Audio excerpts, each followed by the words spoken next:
Hello, everyone. Welcome to the transition table. My name is Megan Kearney, And I am Dion Hartz-Warsaw. and today we're going to be continuing from last week's episode to continue talking about the year-end business tune-up about how to boost your business value for 2026. Absolutely. So we talked about four areas last week where Megan did a great job covering clean up your financials, evaluate your team, address customer concentrations, and document processes. We also have the link to the prior week in the comments below. But today we're going to start by talking about documenting your processes. And this is Megan last week talked about think about your car's dashboard and you need the information to be correct.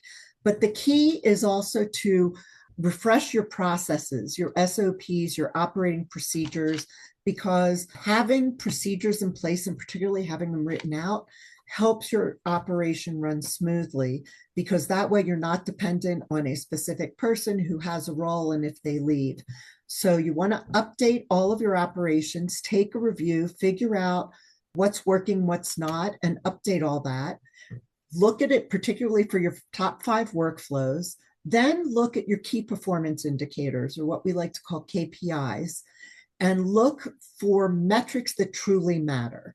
So you want to have no more than a dozen metrics at most that you can track to make sure that your business is going in the direction that you had hoped, and not even hoped, that you had planned for based on all of the work that you've done so far. And then set up reporting cadences. I don't know about you, Megan, but particularly for our Trans World team and also for our Exit Factor team, we meet on a weekly basis and go over what's going on, what's working, what's not. And next year, we're really going to be working on developing key metrics that at least on a monthly basis, we can look at everybody and say, okay, what have you done to meet this goal? And even when you look at sales, you need to have a sales funnel, right? Because, say, for every 10 people you talk to, maybe one of those people will become a client. So Yep. think about all those and then figure out how to systemize all that because that will fuel your growth, your consistency, and also down the road, your transferability. And then refreshing your tech stack. So, a lot of small companies, if one person leaves, you might not know who owns your business website, who has the logins for even your Google business page or any Yep. of your social media. You want to make sure that you have all that documented and in a central place so that if somebody were to leave, you're not left in the cold. We once had a business that we sold, and the new owner wanted the transfer of the business to their Google because they wanted to be able to benefit from the reviews of that same business prior to the sale. And the seller was not willing to do that. So unfortunately, that was something that came up after the sale. So we had to work through that. And that also can run into some legal issues as well. Make sure that your corporate structure makes sense. Make sure that you've got the governance docs that you need that go with your corporate structure. Make sure all your licenses and permits are current. I cannot tell you how many businesses that I've worked with where when I go into the state registry, I find out that their business entity has lapsed for lack of renewal. So if you get those little postcards or emails, make sure you take care of those. And then Yeah. make sure you have the right insurance. I love all those. I think another thing though is also just technology changes fast and a lot of businesses without realizing they have outdated systems that probably cost you money and that aren't working or you're not even utilizing anymore. And so it's really important to almost evaluate your CRMs, your accounting software, your automation tools, and your Even your operations. IS, and so many people are in contracts that are from 5, 10 years ago and way overpaying for even their internet service. I've heard Yep, that story several times as well. And the other definitely. thing with insurance coverage is speak with your insurance advisor. Make sure you have the right coverage for your business and also look into cybersecurity. insurance. Every business should have a cybersecurity policy. And then the big one that kind of we left to the very end is setting your 2026 growth story in motion. And that's where put together 2 or 3 big strategic growth plays that you want to do next year.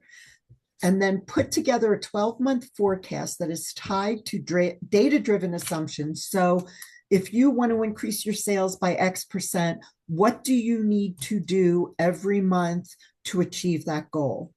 And one of the key things that you need to do is start tracking your pipeline. Look at how many people do you need to talk to close on a client? How many referrals do you need to close on a client? Look at those numbers, track them, and then work backwards to say, okay, if I need to talk to 10 people to get one client, what am I going to do to get in front of those 10 people so that I have 10 new clients a month? So now you're talking about 100 people, and it doesn't all have to be one-to-one. But one of the things that Art and I are doing in our business is figuring out which networking groups have the best ROI for us. And so we are reevaluating every membership that we have and figuring out which ones of these are helping us achieve our goals. And And then ROI, for those who don't know, is on your return on investment. investment, return on investment, yes. And then Yep. if you're trying something new, see how that's working for you. One of my business partner, Art's favorite expressions is 50% of your marketing dollars aren't going to work. The hard part is trying to figure out which 50%. And that's why you want to make sure that you have a clear growth story, you have a clear trajectory, you've outlined strategic goals for the year, and then you've broken them down into monthly forecasts. And then you have to get granular a little bit. Which networking groups are going to work for my business? Who do I need to talk to at least either get referrals or get in front of the right people?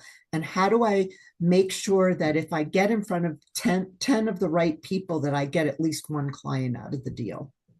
No, those are all great things to think about. And I think, I guess to close it all up, the year end tune-up isn't just about cleaning things up. It's about creating momentum, both financially, operationally, and strategically, like Dion has mentioned in all areas. And I think remembering improving your business value isn't something to do the year that you want to sell. It's something that you build every year to be in that better position. And if you really want support implementing these moves or understanding where your business value stands today, that's what Exit Factor is all about. And you can reach us here directly. Feel free to message us or email us through our Exit Factor websites.